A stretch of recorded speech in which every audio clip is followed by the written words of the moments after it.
This is just call the management committee meeting for August 25th to order. It is about 2 p.m. The Metropolitan Chair has determined that it's not practical or prudent to conduct in-person meetings in response to the COVID-19 pandemic. Accordingly, committee members will participate in this meeting via telephone or other electronic means, and the meeting will be conducted under Minnesota Statute Section 13D.021 at the date and time just mentioned prior.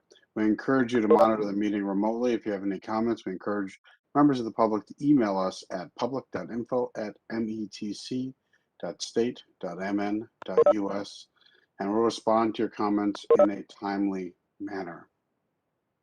With that, can we call the roll to confirm we have quorum, please? Barber. Here. Gonzalez. Here. Johnson. Here. Lilligren. Here. Muse. Ferguson. Here. Thank you. And I don't know if did you call Councilmember Lee's name? I thought I saw him pop in. So. Oh, I apologize. Lee. Here. Sorry, I just came in late. Thank you. Thank you. With that, we have quorum. Are there any adjustments to the agenda that we have? All right, seeing none, we'll move to approval of the minutes of the August 11th, 2021 meeting. Is there a motion to approve those minutes? Lilligren moves approval. Moved by Lilligren. Is there a second? Johnson seconds. Seconded by Johnson. Are there any changes or corrections? Discussion? All right, seeing none, can we call the roll, please? Barber. Aye. Gonzalez. Aye. Johnson. Aye. Lee. Aye. Lilligren. Aye. Ferguson. Aye. Thank The you. motion carries. We have a number of business items on the agenda today and then a few information items. So our first business item is business item 2021-211, a labor agreement with the Law Enforcement Labor Services, Inc., Local 192, part-time police officers. Marcy? Good afternoon, Mr. Chair and council members. Yes, we have a tentative agreement with Law Enforcement Labor Services, LELS, specifically our part-time police officers. This is a group of intermittent part-time officers who supplement our full-time police force. They are all employed by other law enforcement agencies around the metro area and do additional extra work for us as needed. Their contract expired on December 31st, 2020. It represents currently the group about 60 employees. We reached a tentative agreement on July 28th, 2021, and it was ratified by the membership on August 17. The settlement with the part-time police officers actually in their labor agreement, it states that their wages will follow the compensation of the full-time officers. So the increase in year one of the agreement is 2%, year two, 2%, and year three, 2.5%, which of course is the pattern that we've established with all of our non-grid groups. I think I mentioned it's a 3-year agreement effective January 1 of this year and set to expire December 31st of 2023. The Thrive Lens analysis for our labor agreements under stewardship, it's a settlement that falls within the financial parameters established by the council, and under prosperity, we believe it represents a fair and reasonable settlement for our employees and demonstrates our commitment to investment in our employees.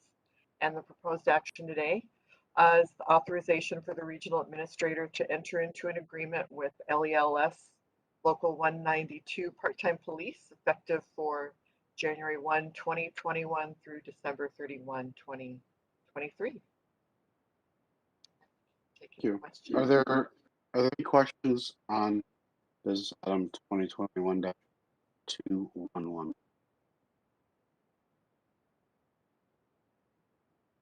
All right, none. Is there a motion to approve business 2021-2 labor agreement with law enforcement labor services, local 19 part-time police officers.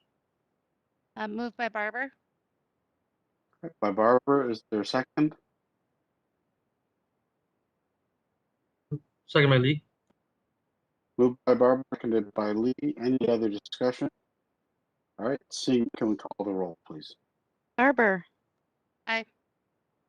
Gonzalez. Aye. Johnson. Aye. Lee. Aye. Lilligren. Aye. Ferguson. Aye. Thank you. The motion carries. Our second business item we've been working on for a while, and that is business item 21-219, a labor agreement, the Amalgamated Transit Union, local N05, Marcy. Yes, thank you, Mr. Chair and committee members. The council reached a tentative agreement in July with ATU. Is a bargaining unit that covers approximately 2,200 employees at transit. Is a wall-to-wall unit that covers both essential or higher profile jobs like bus operator and mechanics, but also covers other kinds of customer service jobs, clerical workers across Metro Transit. The agreement, as you know, expired on July 31, 2020. We reached a tentative agreement for a 3-year deal that was recommended by the ATU board and ratified by the membership on August 16, 2021. The outline of the settlement includes a 2% wage increase in year 1, a 2% wage increase in year 2, and 2.5% in year 3. We also agreed to a one-time lump sum or recognition payment of $1,000 per eligible employee in the bargaining unit. The agreement also includes some other, we think, significant changes for employees, including expanding or moving up the eligibility for new employees for health insurance coverage. We've increased some sick leave accruals for part-time employees in the bargaining unit.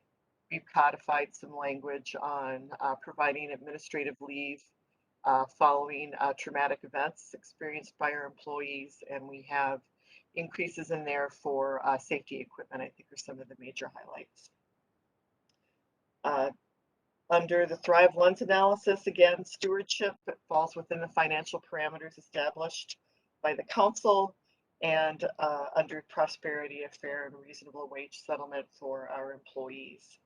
The requested action today is authorization for the regional administrator to enter into a 3-year labor agreement with ATU Local 1005, effective August 1st, 2020 through July 31st, 2023. Thank you. Do you have any questions? Any questions for the presenter?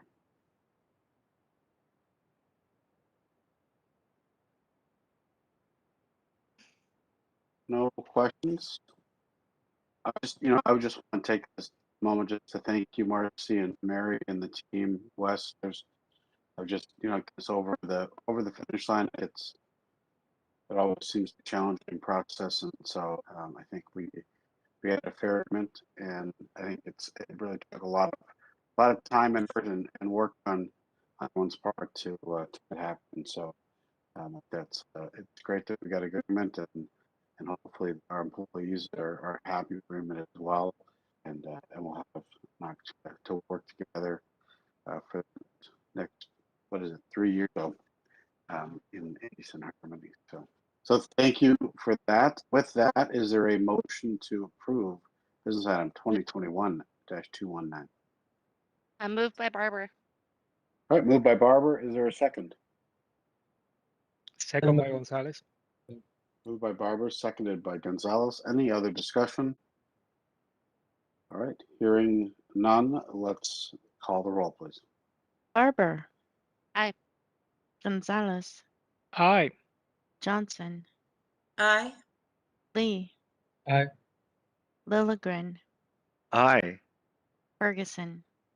Aye. Thank you. Thank you, and the motion carries.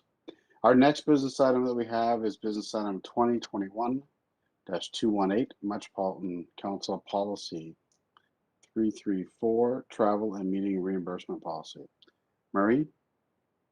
Good afternoon, Mr. Chair and committee members. I am Marie Henderson, the acting CFO, and I'm here to present business item 2021-218, Metropolitan Council Policy 3-3-4, the Travel and Meeting Reimbursement Policy. This policy is designed to reimburse employees for authorized travel and meeting expenses while performing council business. This policy defines what is reimbursable by referencing the council's resolution number 2016-26 resolution that authorizes expenditures of public funds in accordance with the public purpose doctrine and the IRS as parameters for allowable expenses. This policy was first created in 2010. The key changes to this policy since then include to make a clear policy. In 2010, documentation was both a policy and a procedure. So we divided the policy into one for local travel and out of area travel and making two clear procedures. We have made definitions clearer. We've created a procedure for local travel that is understandable with examples for mileage and parking reimbursements.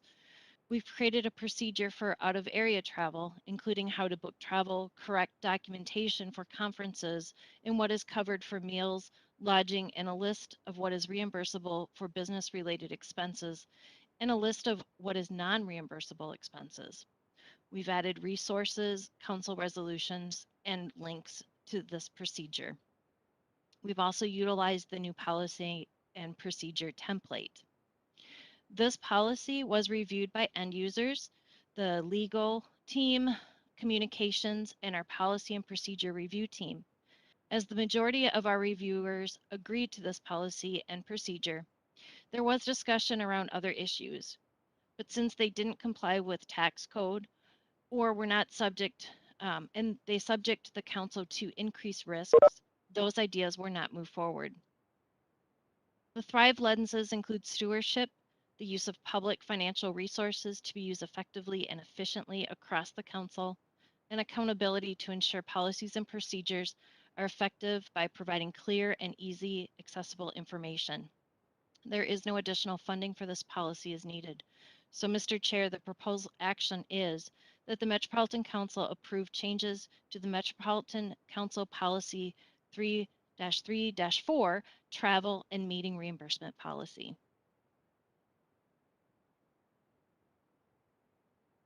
Thank you.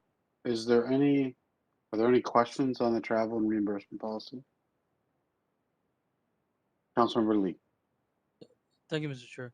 Yeah, I was just curious if a review or this new iteration of these policies came out of the results of the issues and pressures that we felt because of the pandemic, and or how has the pandemic kind of helped shape this policy. Thank you. Yes, Mr. Chair and committee members, this policy has been in the works for a couple of years. It was put on pause because of the pandemic. So we looked at what the state is doing. We looked at guidelines for other resources, including even the University of Minnesota. Those examples are very similar. Our guidelines are within the IRS also. And the need to bring this forward now is as employees are working from home and wondering what is reimbursable if they need to come into the office, in particularly like commuter miles, and is their home office eligible? The answer is no, the home office is not eligible. We are still employees of an employer, and by IRS rules, we still have an office. And so commuter mileage still comes into play here. So it's just important to have the clear expectations to the employees through the pandemic and after. Thank you. Are there any other questions or discussion? All right, is there a motion to approve business item 2021-218, Metropolitan Council Policy 334, Travel and Meeting Reimbursement Policy?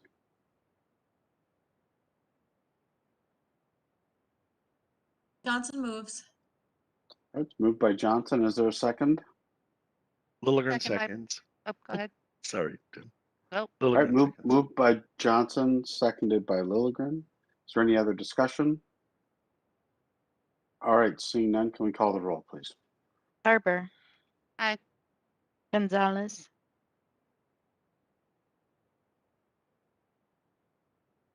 Gonzalez. Looks like he's having some technical Okay. difficulties. Johnson. Aye. Lee. Aye. Lilligren. Aye. Ferguson. Aye.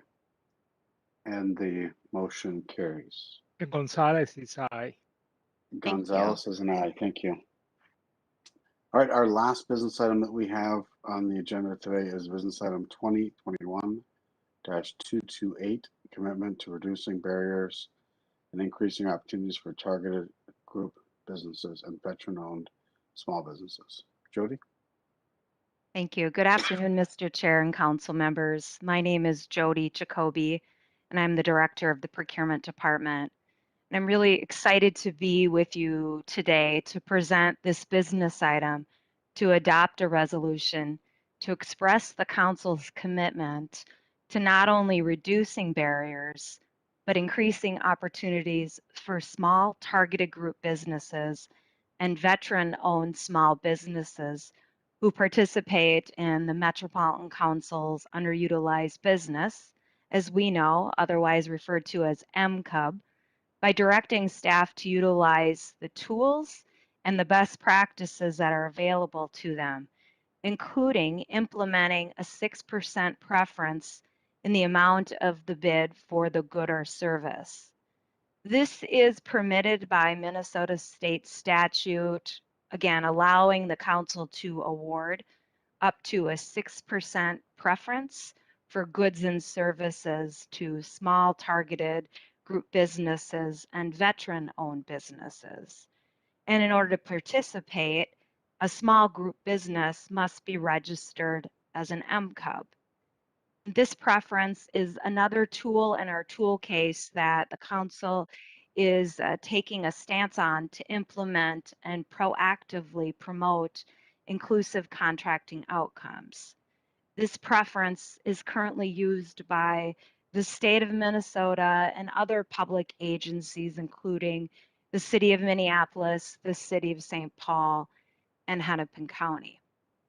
The target implementation date is October, and procurement is actively working on, following the approval of this resolution, on preparing for this change, including updating our standard templates, and then working with the Office of Equal Opportunity and our communications department to educate both our internal customers and vendors.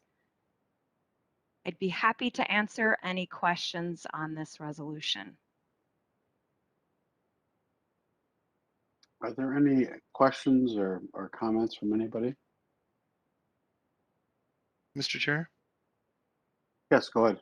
Yeah, thanks, Mr. Chair, and thanks, Jody, for the presentation you're working, for all of your team's work on this. And I just really want to lift up the work that you've been doing, the leadership of the chair and the BIPOC work group as well. And when you work within these large institutions, you push, and sometimes a little movement is a lot of progress. And I think this is a great step. I look forward to seeing what the results of taking this step are and how we can build on the work. So I just wanted to voice my gratitude to all y'all for this work and my support for this action.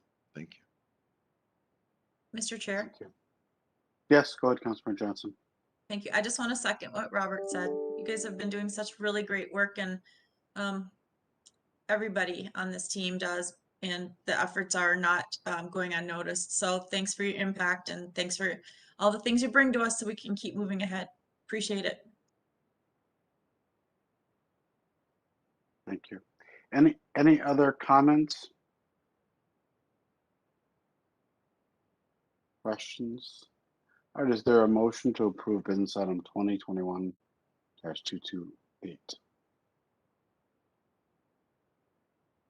Moved by Lee. All right, moved by Lee. Is there a second? Second by Lilligren. All right, moved by Lee, seconded by Lilligren. Is there any other discussion? All right, seeing none, can we call the roll, please? Barber. Aye. Gonzalez. Johnson. Aye. Lee. Aye. Lilligren. Aye. Ferguson. Aye. Thank you. I think Councilmember Gonzalez was back in for a second. He's back out. So, all right, thank you. The motion carries. We have two information items, or yes, three information items for today. The first information item is the second quarter financial report. Marie and team. Good afternoon, Mr. Chair and committee members. I am Marie Henderson, acting CFO, and with me here today is Ed Petrie, the Director of Finance for Metro Transit, Ned Smith, the Director of Finance for Environmental Services, and Nick Hendricks, the Manager in Budget for CD and MTS. We're here today to present the 2021 second quarter financial report. We can go to the next slide. The first slide is a summary of our operating reserve balances, and per policy 3-8 target fund balance, the policy's purpose is to promote reasonable financial management for each operating fund.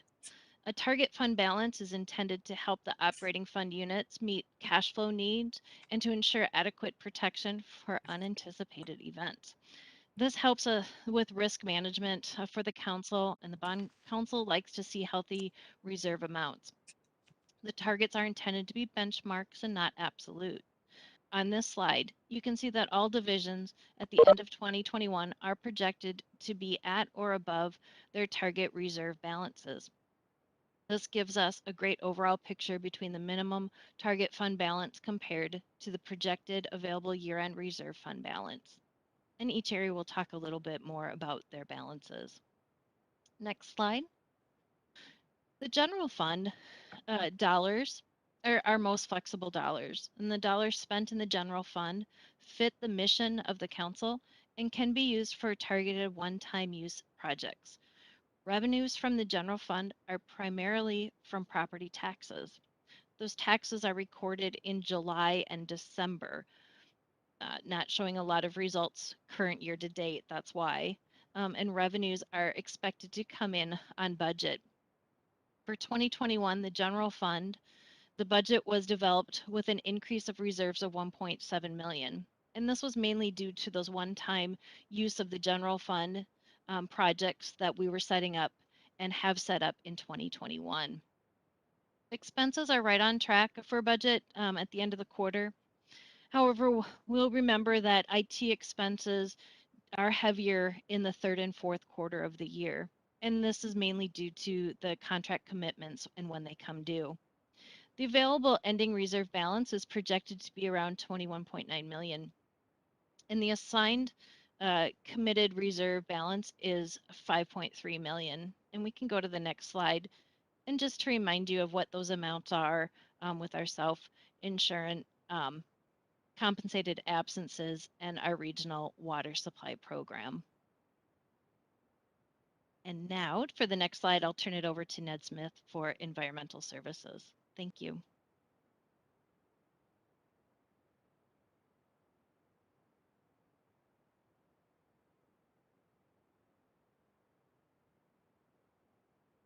Ned, if you're speaking, we can't hear you. Yes, if we could get to the next slide, please, for environmental services. Sorry for the mute. There we go. Thank you. So good afternoon, Chair and council members. My name is Ned Smith. I am the Director of Pretreatment and Finance for Environmental Services. On our review, starting with revenues, we are expecting to be 0.2 million under our revenue budget. This is due to a few offsetting pieces. The largest one is our investment earnings, where we are expected to come in 1 million under budget, due mostly to lower interest rates impacting short-term and long-term investments. But this is partially offset by some increases such as our state appropriations revenue, where we are expecting to be 0.5 million over budget. This is due to timing for water supply planning, where we set our appropriation revenue equal to our planned expense and adjust as actual appropriations arrive. In addition, the recently announced water demand reduction appropriation is for $675,000 in 2021 and 2022, which is higher than in previous years and in our budget. Finally, other revenue is expected to be about $300,000 under budget, and that's driven by FEMA revenue for, $300,000 over budget, which is driven by FEMA revenue for flooding in 2019, as well as asset sales such as selling old used equipment or trucks from our fleet, and that's coming in a little higher than expected. On the expense side, we are expecting to be $1.2 million over budget. This is driven by a few pieces, starting with salaries and benefits, where we are expecting to be $1.3 million under budget, mostly due to higher number of vacancies than budgeted, as well as medical plans that are running a bit under budget. They're cheaper than we thought. We also plan to come in $0.8 million under budget in chemicals. This underrun is driven by activated carbon, which is used for odor control. Specifically, the price of activated carbon is less than we expected, and we are finding that when we do our capital project upgrades to replace odor control equipment, the capital infrastructure includes the first round of carbon, which means you don't need to purchase quite as much in the first year. As our budget manager likes to call it, think about when you buy a Brita filter, it comes with the first filter already included. These underruns are offset by materials and supplies, where we plan to run $2.5 million over budget in 2021. And this overrun is driven primarily by inflationary increases in the cost of materials that we're seeing across the economy. We also expect to overrun consulting and contract services due to property and flood insurance increases of about $500,000. And that's due to general industry trends in the insurance industry, and about $300,000 over for HVAC work that we're doing to protect our workers in the new COVID environment. Other over and underruns are offsetting and driven by our budget for special projects. We have about $2.5 million sitting in our other operating expense for special projects, such as electrical PMs, product maintenance, planned maintenances. And we are forecasting to spend those project funds primarily in contract services and capital outlay. We just haven't moved the budget dollars yet. We do that later in the year when we get a better picture for how the plants are coming in on their budgets.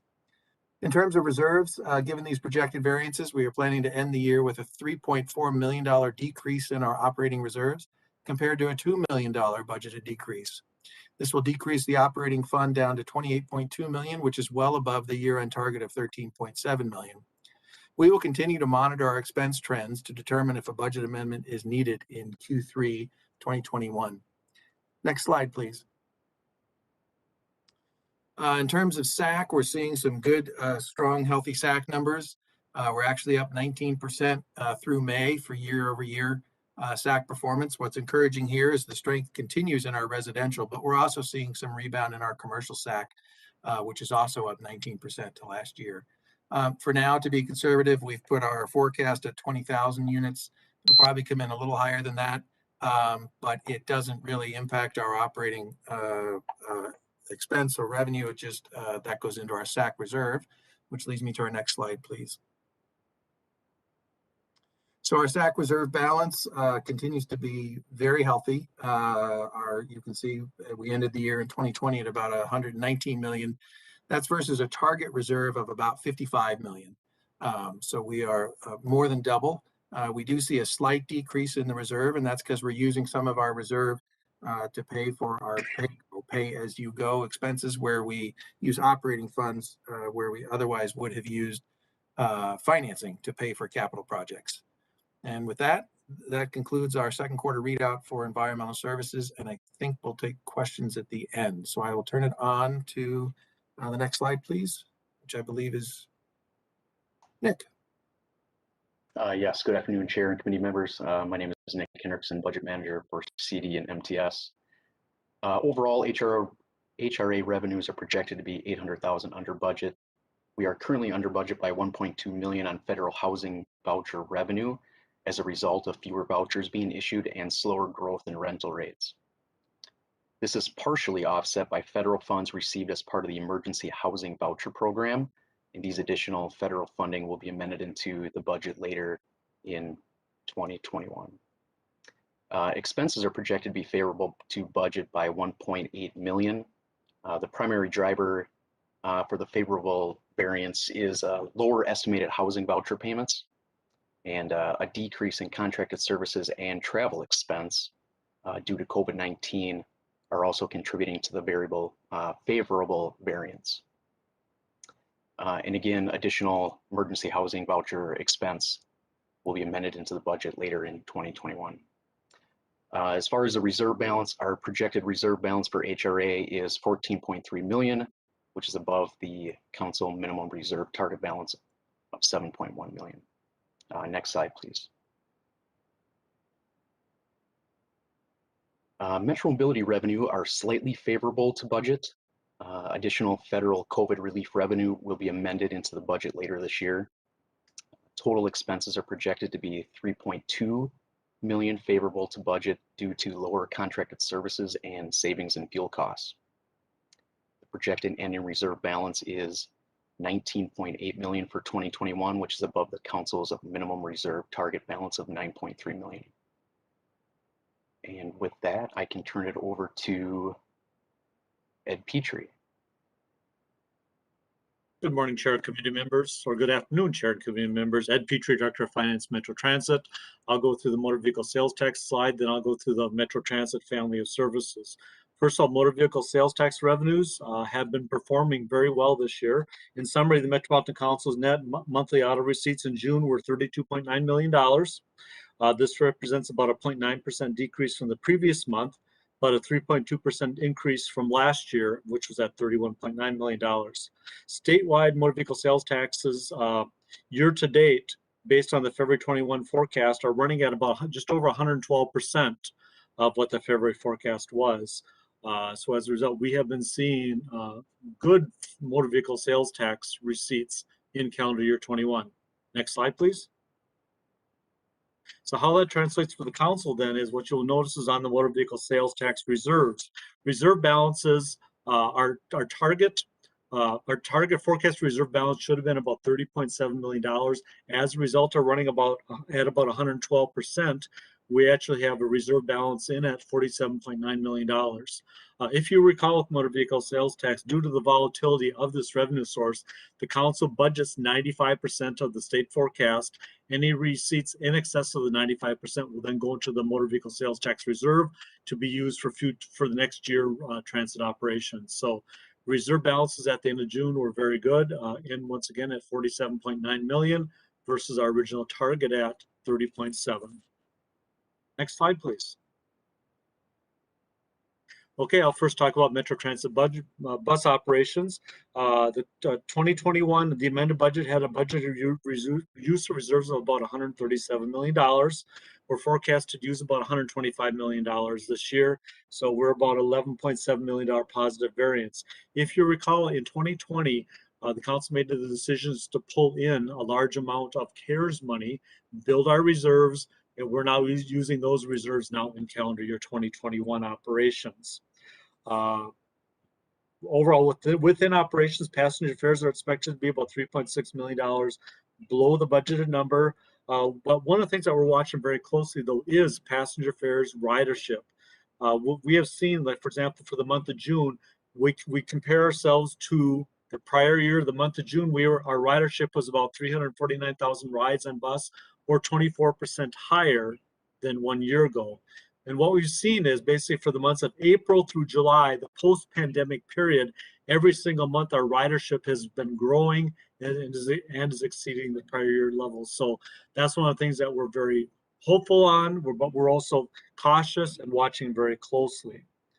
On the operating expense side, we had an operating amended budget of just over $323 million.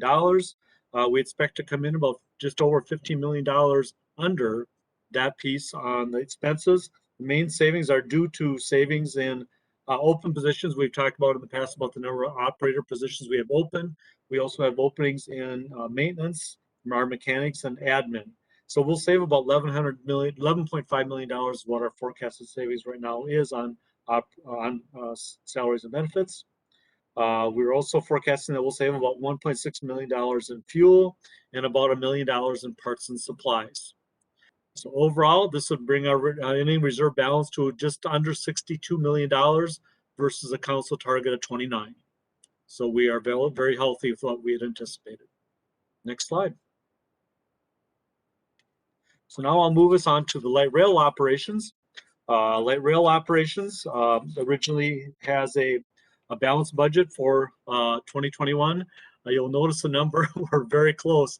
We're forecasting that we're going to beat the budget by $36,000. So we're basically right on top of the 2021 forecasted budget. We are noticing that passenger fares are down slightly from 1 year ago with revenues, but there again for the period of April through July, we're noticing increases in ridership again on both blue and the green line.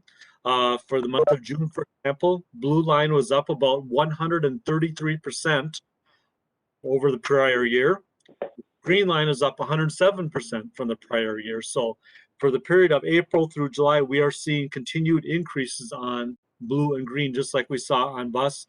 But once again, we're very cautious. We're watching this very closely on all of our lines. We're also watching it very closely to see what happens, after Labor Day, to see what happens with ridership trends, and what passengers will do. Overall, on the operating expense side, we're about $2.5 million under budget. We have about $4 million savings, forecasted savings in labor and benefits due to open positions. But on the flip side, as a result of not running 100% service, we've been doing a lot more maintenance on our trains and catching up on some of our deferred maintenance. Our materials and supplies are expected to be about $1.2 million over budget as a result of our additional maintenance. But overall, expenses will come in about $2.5 million under budget, with the positive reserve of about $36,000. That'll give us an ending reserve balance of just over $13 million versus a council target of 7.1. Next slide. So I'll move into the last slide. This is commuter rail operations, our North Star line. The North Star had an amended budget, balanced budget of 0, and we're forecasting we should hit a positive surplus of about $630,000 during the year. As with the other lines, passenger fares are expected to be under budget due to a decrease in ridership. But even North Star, we are actually seeing some increases in ridership, not as big, but for example, for the month of June, our ridership in the month of June was 4,320 rides. Last year it was 1,579. So it's a 2,700 ride increase, 173%, but it's still not at our normal levels where we should be running about 50,000 rides on North Star on a monthly basis. But we're continuing again though to watch North Star rides very closely as the rides slowly come back. And if you think about North Star rides also, North Star is a very express-oriented ridership, type of ridership. It's people mainly coming to and from work. So once again, we're going to watch to see what happens in downtown Minneapolis and see after Labor Day what impact, hopeful, positive impact it'll have on North Star. Overall expenses are about $900,000 below budget. We're seeing salaries in both labor and benefits and consulting costs. So with the result, we're forecasting a positive surplus of just over $600,000. Our beginning balance was about $7.5 million in reserves, brings us down to $8.2 million versus a target of $947,000. So with that, next slide. Okay, that was the last slide. So chair committee members, I believe we would be open for any questions. Are there any questions from the committee? And if you have any, just speak up, as we're having some power issues here in Bray. Mr. Chair. Go ahead. Sorry. This is Councilmember Johnson. My question, first of all, thank you very much for this work, considering all of the things that we've been through. There's some real encouraging signs within all of this, so that's good.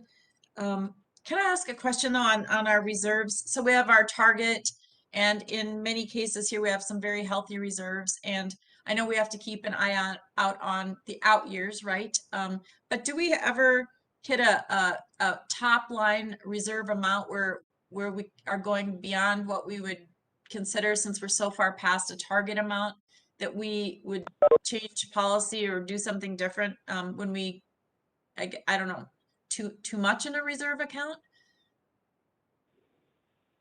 I guess chair committee members, I guess I can speak from a transportation perspective.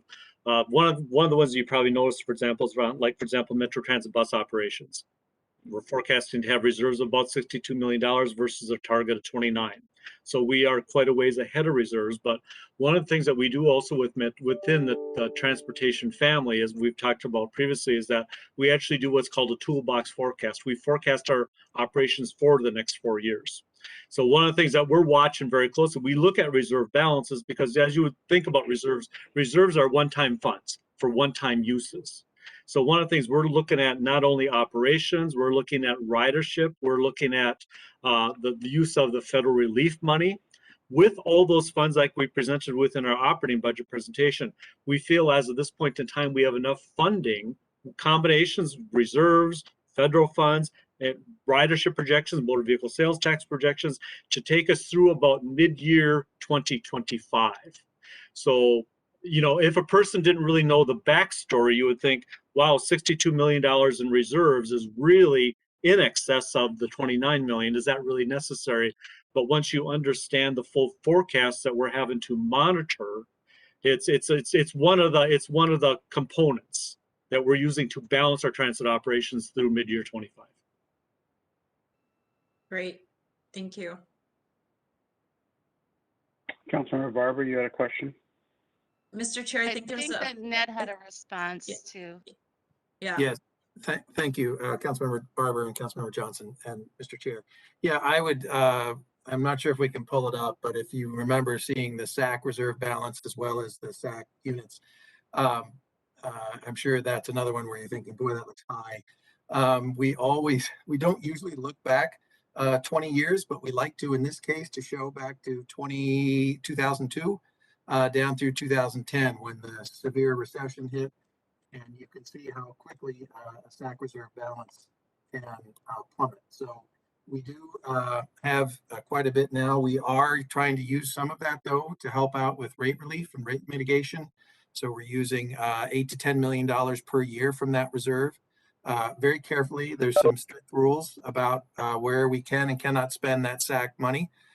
So we're making sure it is for the capacity, the empty capacity portion of the system. But we are also, it can diminish very quickly, and we are trying to manage that a little bit. I'm out. Thank you. And Mr. Chair and committee members, I do want to also remind you for the general fund. Last year, we just settled for the one-time equity initiatives, and we do have about $3 million for the 2022 budget to use those reserves for those one-time projects.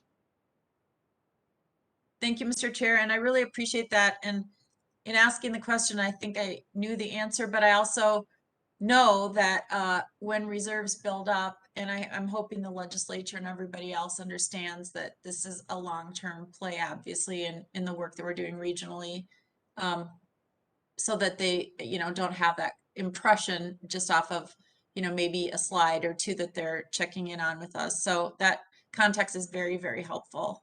Thank you And very hopefully much. everybody else knows that that's not extra money that we just have sitting around that doesn't have plans for it.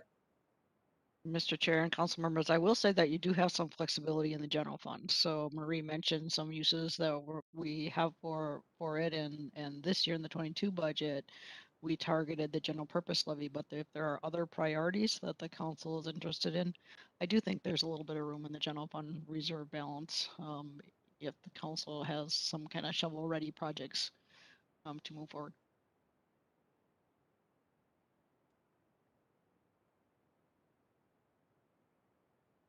Okay, thank you. Any other comments on that question? All I'm right, not seeing any hearing none. others. Councilmember Barber, did you have a comment or question? Yeah, a couple of quick questions. Thank you, Mr. Chair. So these are both for Addie. He's not going to be surprised because of the questions that I asked related to the 2022 budget in Transportation Committee. And so I think it's important for everyone else to hear his answers, and he's very good answers for it. But the first one has to do with MVEST. So the question that I asked relative to MVEST is, are we watching for or anticipating changes in MVEST right now due to limited availability of cars due to the international chip shortage is the first one. Chair, committee members, thank you very much for the question, Councilmember Barber.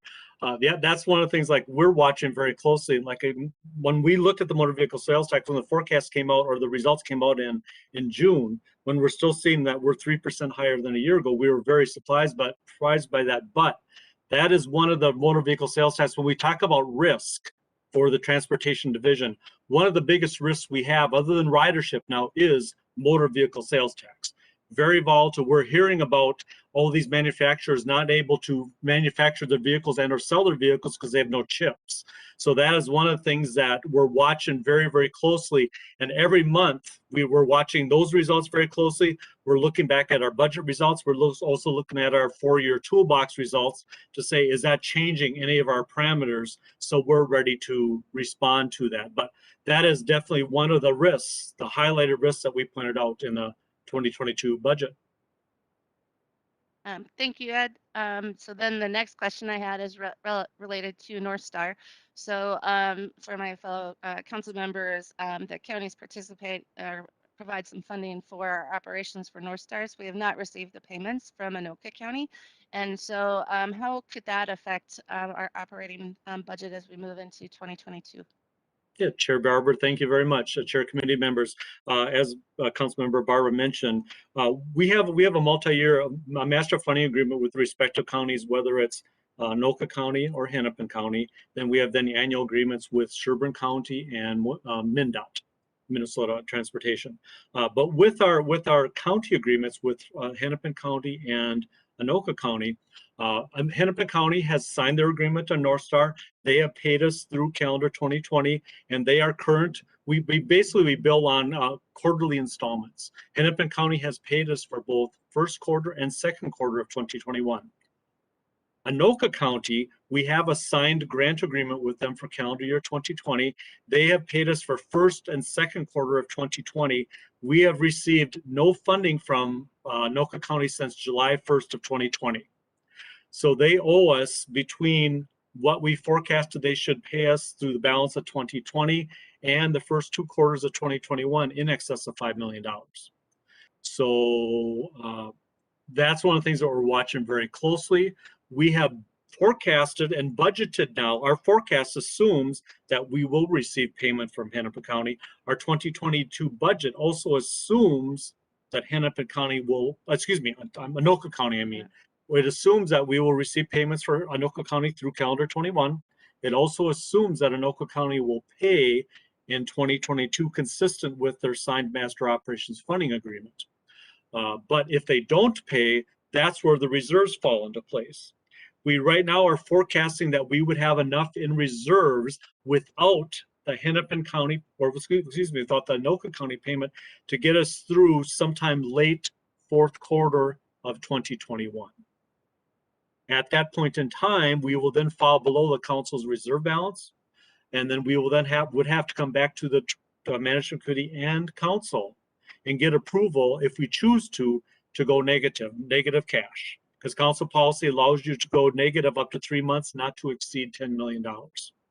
So some decisions may have to be made by the council that if Anoka County does not come forward, pay their in arrears balance from 2020 and pay 2021 and move into 2022, we will run out of funding for North Star. Thank you, Ed. Thank you. Ed, how far out is that running out of funding part? Chair committee members, right now we're currently forecasting late 2024 or late 2021 or sometime like the first month of 2022 before we'd have to come back to the council to get approval to go into a negative cash balance. Because as you know, North Star did have a significant reserve balance, and with that, and because we're still continuing to get Sherburne County, state of Minnesota, and Hennepin County, along with our reserve balance, we have enough to carry ourselves through to that point in time. Okay. Any other questions, Councilmember Barber? Nope, I'm good, thank you. Okay. Any other questions on the budget update?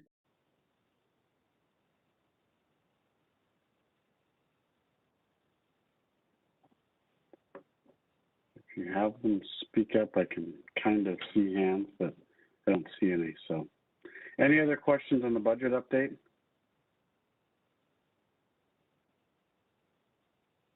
All right, not seeing any, then we'll move on to our next information item that we have on the, I'm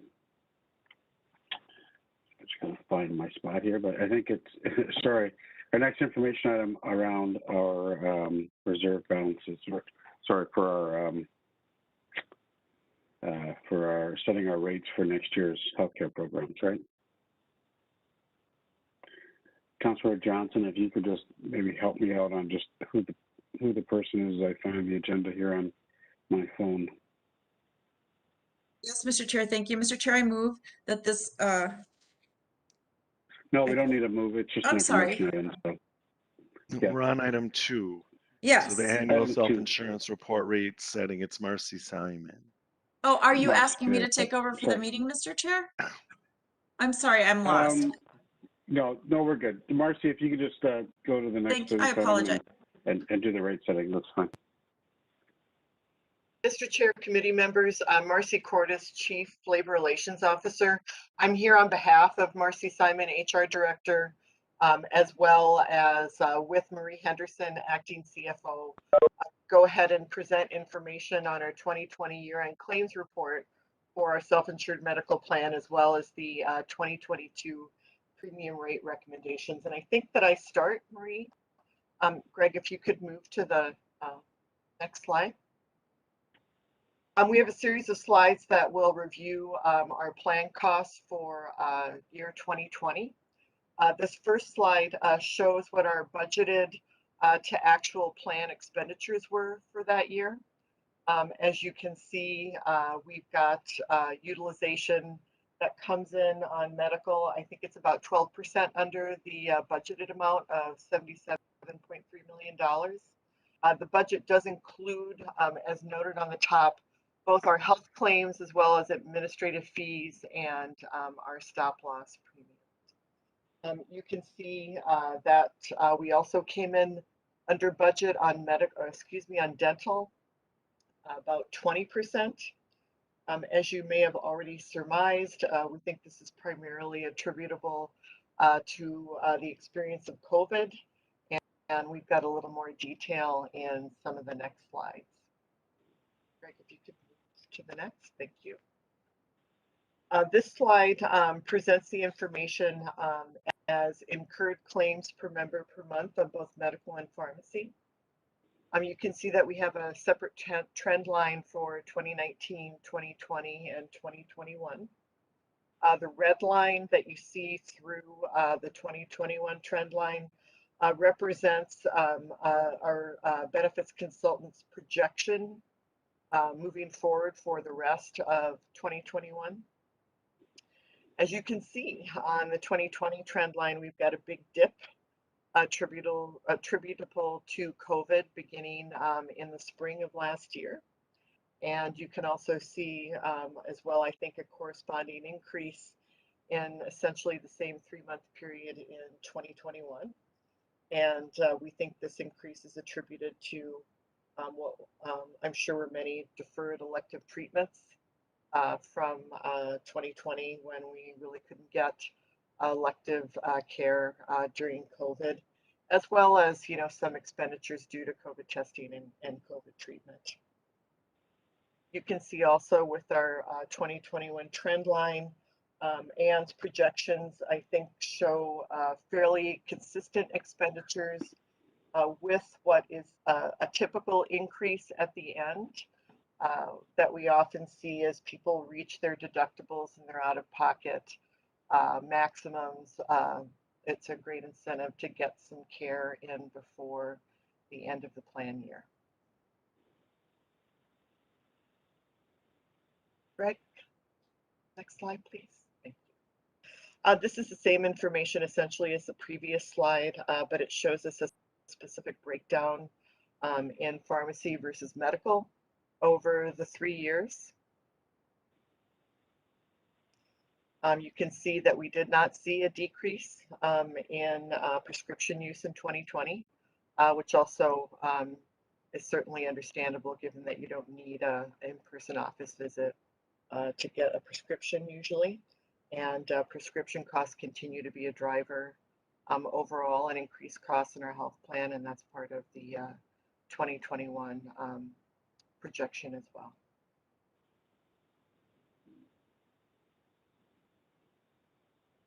Greg? Some key points looking at our medical claims. A reminder that we did have a 0% increase in our premiums for 2020. We thought that was a nice, really consistent opportunity, consistent with COVID as well. And we were certainly, I was glad we were able to offer that to our employees. Obviously, COVID has had a big impact on our overall claims over the last couple of years.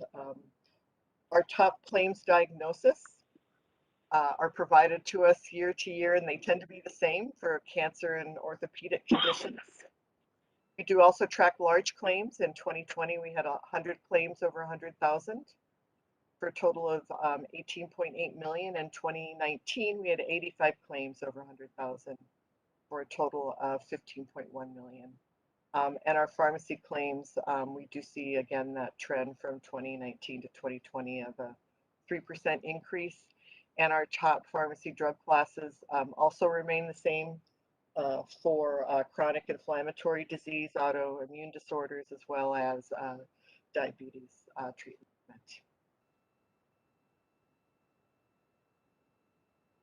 This next slide shows our incurred claims for 2020.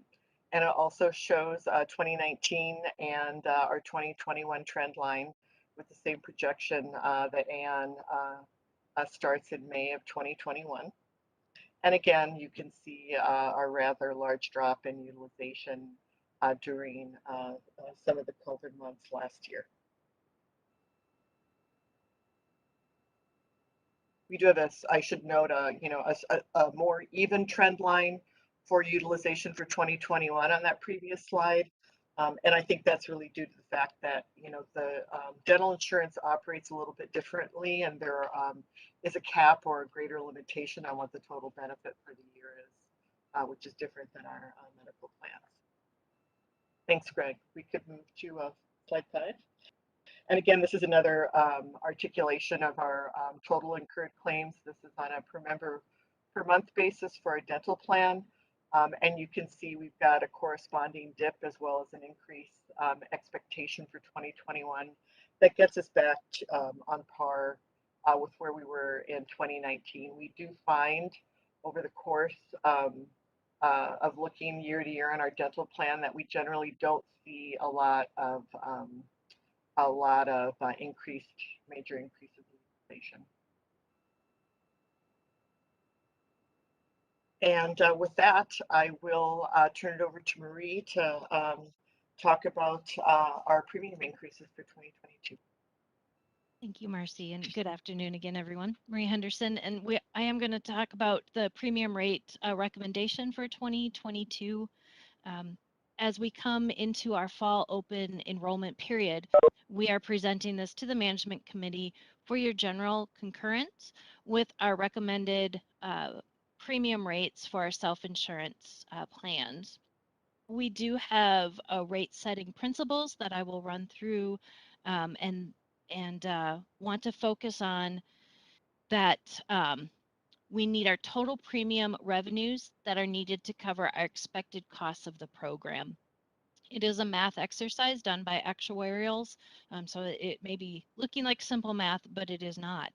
And I will also remind this committee that the rate setting does not consider what the split is between employer and employee share of the premium, as that is part of the bargaining agreements and labor strategy. So like I said, it's math. We utilize an actuarial to calculate our estimated plan costs. A lot of assumptions that go into the actuarial uses and calculation of the projected plan costs. This year it included the COVID-19 impacts. What is the system impact overall vaccines and testing and direct COVID costs and deferring of care of that returning. Claim experience over the last 24 months are also analyzed with medical trend rates, pharmacy rebates, and administrative costs. The actuarials utilize multiple experience periods and limit potential volatility in the rate projects or projections from year to year. Also, the actuarial uses judgment to apply to determine the weighted ranges of past years and to account for emerging experiences. We've used a 60% 2 years prior and a 40% for the prior year, so 2 years back and 1 year back, has been utilized at the Met Council for the past few years. This was adjusted to an 80-20 in the 2021 rate projection to account for the lower 2020 utilization rate. So when we look at this slide, the projected cost with all of that included is premiums at $80 million. So the expected cost to be covered is 76.2. This does represent a 5.1% increase over 2020 rates. So next slide. Do you want to remind the committee we have 3 plans, medical plans. We have open access that is for ATU membership only. And then we do have distinctions and empowered HRA plans that are open to all employees. The HRA contributions for the council for contributions were 3.4 million into the HRA account for the high deductible plan in 2021. So let's look at the next slide where it's our rate setting principles. And the first one is that our total premium must ensure that the risk is shared by those enrollees that are in the same plan choices. So for example, if you're in open access, the costs will be covered by all those in the open access plan. Distinctions and HRA are combined into these 2 plans. So if we take a look at the next slide, this slide takes the total gap of the spending, which is our funding, which is 5.1%, and it's 5.6% for open access. And when we combine distinctions and HRA, it's 4.8%. So the next slide is our second principle, which premiums for each individual plan should be evaluated annually and calibrated to the projected claim expense of the plan. This review includes, and we need to consider actuarial value of the plan benefits, which distinctions is about 6% richer in the plan benefits than HRA, but the council also contributes into the HRA plan, and that cost is not in this, the 3.5 is not in this actuarial report. Like I said, we need to consider the HRA costs of the council to include in this. So when we look at that and we go to the next slide, then the gap for the second principle remains the same after those evaluations have been done for this year. Open access is still at 5.6 and distinctions and HRA at 4.8. So if we go to the next slide, just wanted to remind you very quickly of what our rates were in 2021. As Marcy pointed out, those were the same rates in 2020. And if we go to the next slide, we're going to add in the 2022 rate in the proposal here. So the 5.1% increase for open access is increasing single by coverage by $66 and family by $164. Distinctions for single $44 and family $109, and HRA single for $29 and family for $71. And let's go to the next slide and talk about the third principle, and that is reviewing the risks and the reserves. The reserves are to be used to cover for cash flow and monthly variability between the premiums and the claims. They mitigate uninsured losses for claims expecting premiums, and we also have insurance coverage for stop loss. The reserves are not to be used to cover the premiums in the plan. So let's go to the next slide. This information then leads us to the third principle of the minimum reserve target balance should be maintained. Again, mitigate the risk of unanticipated gaps between the premium collected and our claims. We need to mitigate the risk of migration among plans and avoid significant year-to-year premium fluctuations. This is after the first principle is met when the expenses stay within the plan.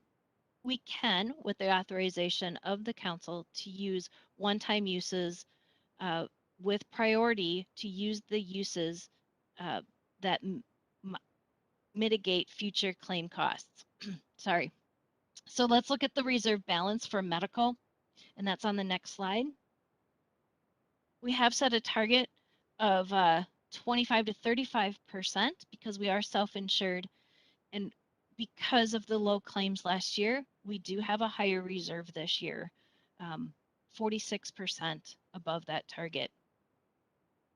The last slide is also dental, and it shows it at 90%, but I will caution you to say $500,000 up to that 5 million. It doesn't take long for claims in dental to go well above that target. So I've gone really quickly through the rate setting, and believe we're just looking for concurrence of understanding of how we set our rates and setting those for the 2022 year. Any questions? Any questions from council members? Or concerns, I guess? Yeah, At the... Mr. Chair, it's Go ahead, Councilman Logan. yeah, thanks, appreciate it, and thanks Marcy for stepping in to pinch hit, and thanks Marie. Excuse me. So I just have a question about process and sort of authorities, and so we saw the rate setting exercise in the math, and I can imagine it. That the work the actuaries do it is not easy math at all. But I'm just wondering then how are the rates set? Is that something that's done administratively, or will this come back to us at some point? Yeah. So how does that happen? So, Mr. Chair and committee members, we are looking for the concurrence to understand that it's the 5% increase. And once it's my understanding that this is not a business item, it's just concurrent. And then this amount will be used for open enrollment, and then Marcy will use that for the labor strategy for figuring out the employer and employee. But I'm guessing that Mary has a better Yep, explanation. she has her hand up. I don't think the chair can see it, but you are correct, Marie. Mr. Chair and committee members, back when we went to the self-insured model, we set policy that talks about how we set the rates, and so that's when we established the rates need to cover the costs, and we can't rely on the reserve to be able to cover costs, because that just means that we're delaying the cost to a future year. And so that's why we just asked for concurrence in this meeting. And then I'll also say that most of our employer rates are already set in our contracts. And we continue to negotiate those as we go along to kind of we're kind of trying to move to that share of 80-20 for family and 90-10, I think it is, for singles. We're not very close in most of our contracts, closer in some than others. But in the ATU contract, actually, we're right on target for that 80-20. 90-10, but those are already set in contracts. Great, thanks, Mary, very helpful. Thanks, Mr. Chair. Mr. Chair, this is Any other Councilmember Johnson. Yep, thank you, Mr. Chair. My question, again, I know we're setting the rate. We're not talking about how those rates are shared, although you just referenced a few where we're trying to hit our goals or not. So could you just explain to me too about the council putting some funds into the HRA plan a little bit? if I took my notes correctly on that. Is that, what is the goal that we're doing that for? Yes, Mr. Chair and committee members, that is the high deductible plan. And so that's the matching rate as the employee would have to pay in for the deductible. Then the council matches that. I'm guessing, and Mary can probably get this a little bit better because I'm watching it on the screen. I'm guessing there's the incentive to get the employees to go to that high deductible plan. And thank you. I think, because I remember doing something very similar at the city of Plymouth. So Mary, thanks. Come jump in and clarify. And then how is that working as far as incentivizing people to jump to that plan? So, Mr. Chair and committee members, I will confirm that is an incentive to go to a plan that has our lowest total premium cost. And so that's why, and that's negotiated as well, that amount that we put in. And then I'm going to look to Marcy to see what kind of movement we've had over the last several years into both the distinctions and the HRA plan. Mr. Chair, Councilmember Johnson, without specifics, I can say that, you know, we generally see, frankly, pretty slow movement or migration out of specifically open access into the high deductible plan. We could certainly provide more specifics, but given the differences in premium amounts, we're often surprised at how slow the migration is, but we do see something occurring every year. Thank you, Mr. Chair. And just one quick follow-up. And what percentage across the council is not negotiated as far as the split of the rates go? Is everything negotiated with different individuals, or are there non-union groups that just, this is what we offer at the council? How does that split work? Mr. Chair, Councilmember Johnson, the vast majority of splits have been negotiated with the bargaining units that represent the vast majority of our employees. We don't negotiate those that are represented in the non-rep plan, and I think that's somewhere between 300 and 350 employees. So we go through a process of setting those contributions, those rates every year, and we'll do that shortly in the fall. Okay, thank you very much. I appreciate that. Are there any other questions?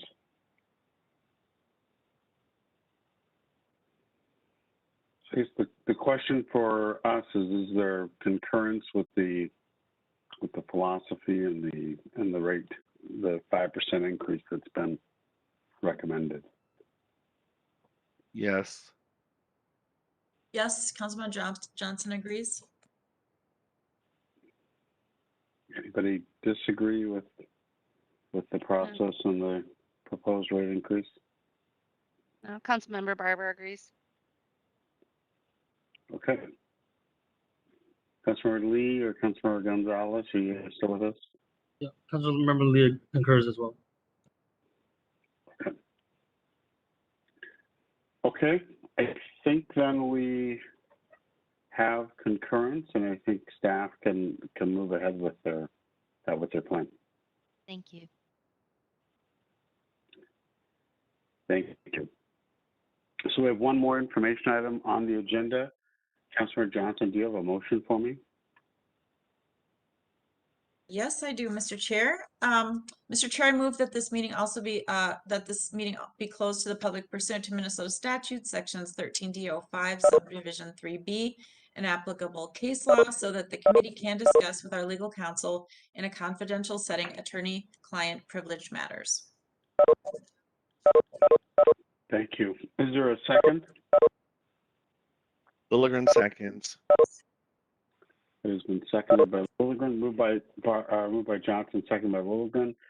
And just wanted to note for the public, a public body with a majority vote in a public meeting may decide to hold a closed meeting under section 13D-05 subdivision 3B of Minnesota open meeting law to discuss attorney-client privilege matters. Discussing the litigation matters in a confidential setting will permit counsel to engage in candid discussions and resolve these matters in a way that benefits the council and the public. Discussions during the closed portion of this meeting to discuss attorney-client matters will be confined to pending litigation matters listed in the committee agenda. Can we get a motion, or sorry, a vote on the motion to close the meeting, please? Roll call. Barber, Aye. Gonzalez, Johnson, Aye. Lee, Aye. Lilligren, Aye. Ferguson. Aye, Thank you. and the motion carries. Thank you. Before we close the meeting to discuss the pending litigation, I would like to inform members of the public that we are monitoring the meeting and for the record that the committee will adjourn immediately after the discussion of this information item, and that the committee will not have any discussions or conduct any business after the information item is complete. For the record, please note that we are closing this meeting to the public at 3:16 p.m. on August 25th, 2021. Do we have the right people in the meeting?